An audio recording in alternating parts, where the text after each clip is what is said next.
Bonjour et bienvenue pour ce nouveau numéro de Tendance de fonds et j'ai le plaisir d'accueillir aujourd'hui sur le plateau Marcus Mars, gérant de fonds chez Oddo BHF Asset Management SAS. Bonjour Marcus. Bonjour Laurent.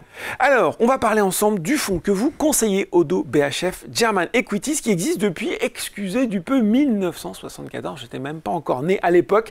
Donc un fonds avec un joli track record et centré, comme son nom l'indique, sur les actions allemandes.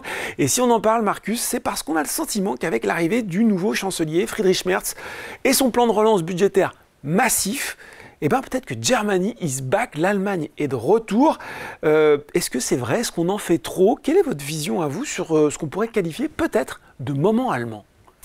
Vous avez raison que ce moment allemand, il est vraiment historique. Il faut savoir que l'Allemagne a connu une phase d'austérité à partir de la crise financière de 2007 à 2009.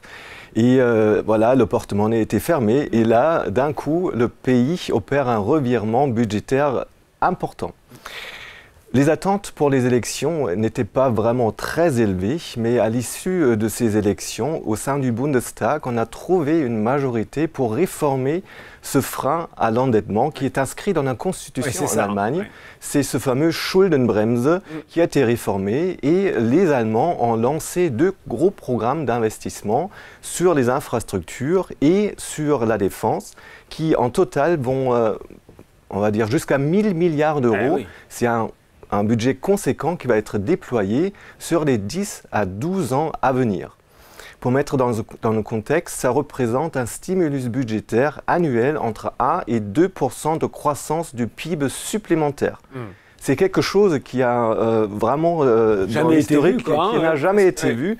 Il faut se rendre compte pour la réunification de l'Allemagne dans les années 90, c'était un budget beaucoup plus petit. Et même si on va plus loin dans l'histoire, il y a le plan Marshall qui était aussi plus petit que cela.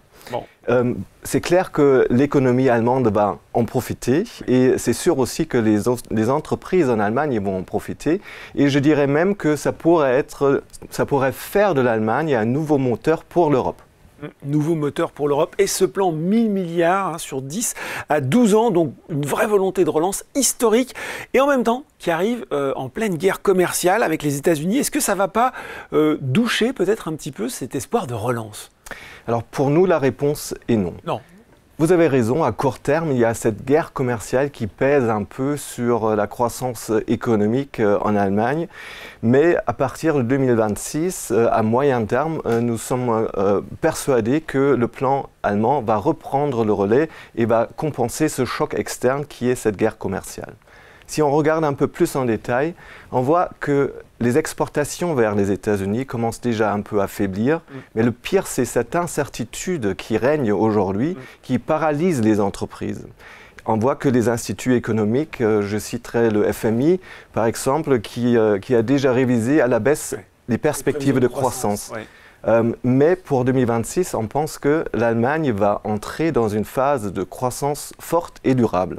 Bon, croissance forte et durable, et puis on le voit, hein, effectivement, la situation à Washington, elle change parfois très vite. Donc un plan massif qui va changer la donne, mais qui devrait en profiter? À la lumière des premières déclarations, vous l'avez un peu dit, on pense spontanément aux entreprises de la défense, à celles qui interviennent ici dans les infrastructures. Ça, ce sont les secteurs que vous avez identifiés. Il y en a peut-être d'autres, déjà ceux-là, j'imagine en tout cas. C'est clair, les piliers de ce plan, c'est les infrastructures et la défense.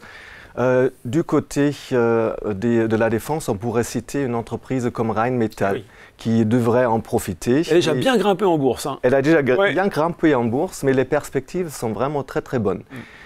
Entre 2024 et 2027, l'entreprise prévoit une croissance, un doublement de son chiffre d'affaires sur cette période de 3 ans. Et après, la croissance va encore continuer. Ce n'est pas seulement le plan de relance allemand qui stimule cette croissance pour Rheinmetall, c'est aussi, ça s'intègre dans un plan, je dirais, européen. La Commission européenne a aussi en parallèle débloqué d'énormes sommes, jusqu'à 800 milliards d'euros qui vont être débloqués par la Commission européenne pour la région à l'horizon 2030. Si je pense aux infrastructures, je pense au secteur de la construction. Et là, je pense à une entreprise comme Heidelberg Materials. C'est un cimentier qui est bien implémenté en Allemagne. Les infrastructures, c'est aussi le ferroviaire qui nécessite des investissements. Il y a une société comme Vossloh, première société sur les infrastructures ferroviaires en Allemagne, avec des rails et des aiguillages. Ça, c'est le plus évident, je dirais. Oui. Mais ensuite, avec cette croissance économique qui va arriver en Allemagne, il y a des secteurs comme les banques qui vont en profiter. Il y a la croissance des crédits qui va accélérer. Il y a le secteur de la chimie. On dit souvent que la croissance économique se retrouve avec un facteur 2 sur les volumes du secteur de la chimie. Alors c'est un clair bénéficiaire aussi en Allemagne. Et je dirais c'est tout ce tissu industriel en Allemagne qui va en profiter. Bon, voilà, un véritable effet d'entraînement.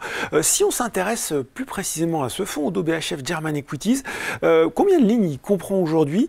Et puis, un petit peu la méthode, comment les entreprises qu'il compose sont sélectionnées, à la lumière de notre discussion aussi, même si on s'en doute un petit peu, est-ce qu'il y a des secteurs que vous privilégiez en ce moment?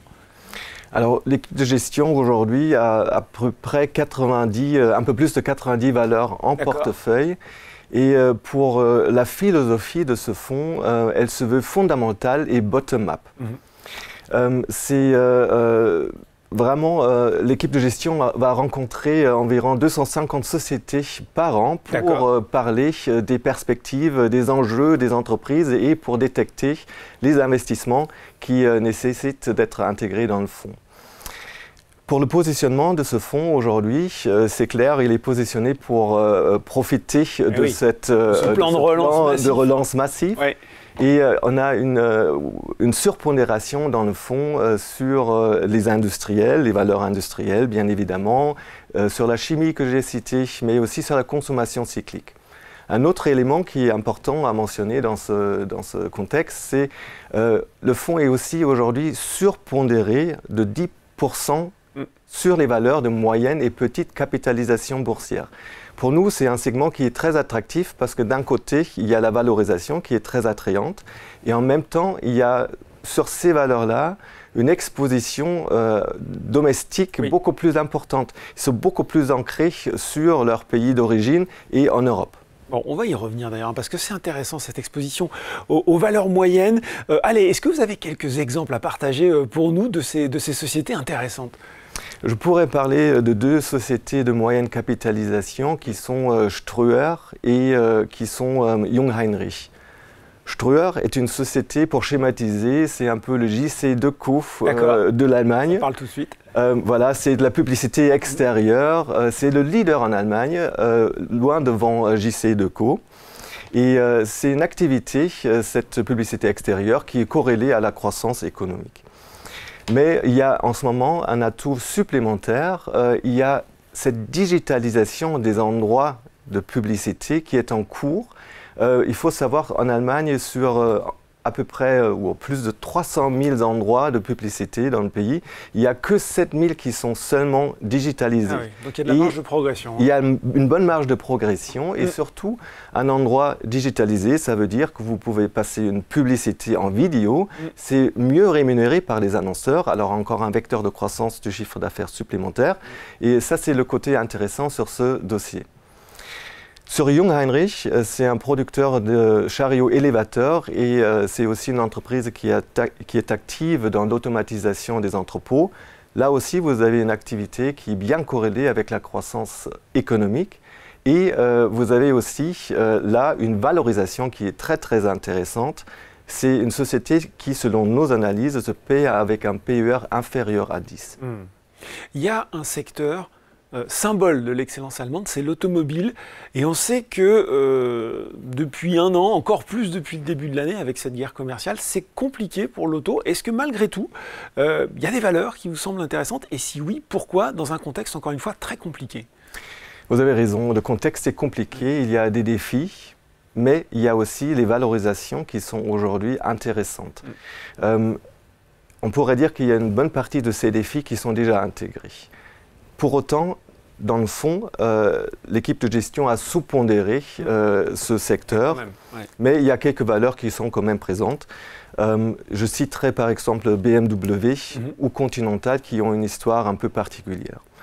Les défis, on les connaît, c'est les tarifs douaniers, c'est aussi la concurrence chinoise qui se veut de plus en plus intense.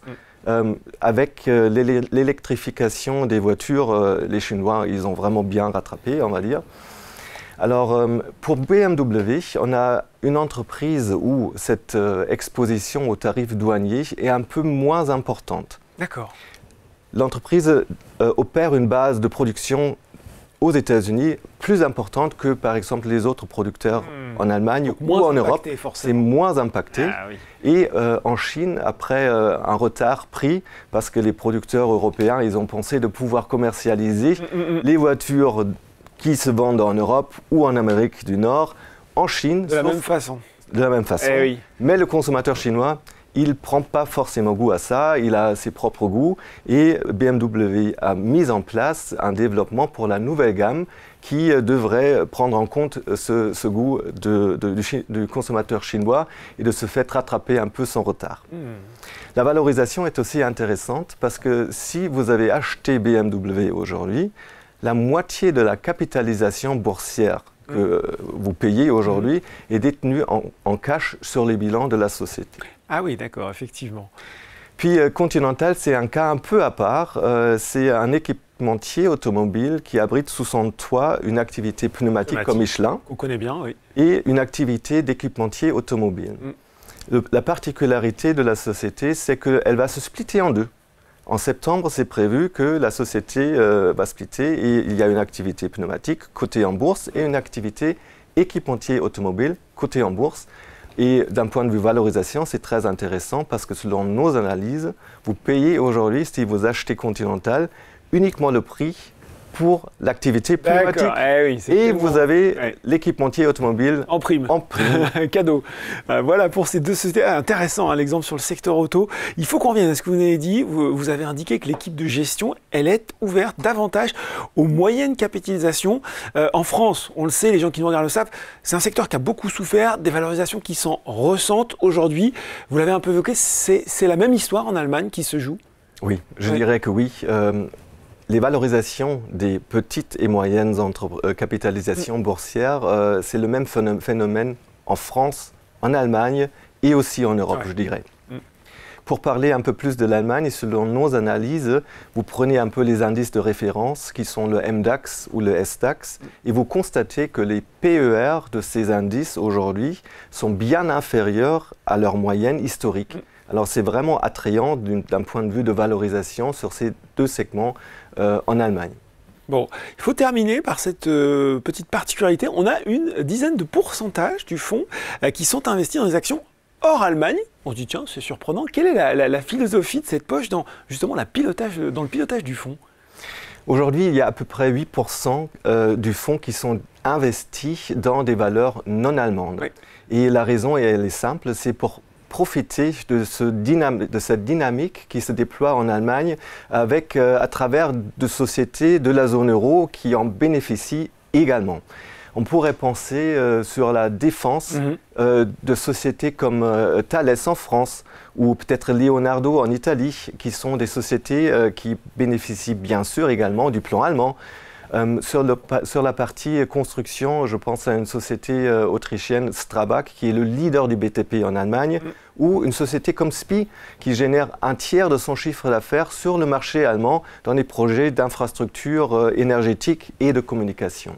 Voilà, tirer parti du potentiel allemand, y compris hors d'Allemagne. Merci beaucoup pour ces explications, Marcus. Mais merci à vous, Laurent. Alors, vous l'avez compris, Germany is back. Et si vous avez été convaincu par les explications de Marcus, vous savez ce qu'il vous reste à faire. Le fonds s'appelle ODDO BHF German Equities. Tendance de fond, c'est fini pour aujourd'hui, mais on se retrouve très bientôt pour un nouveau numéro.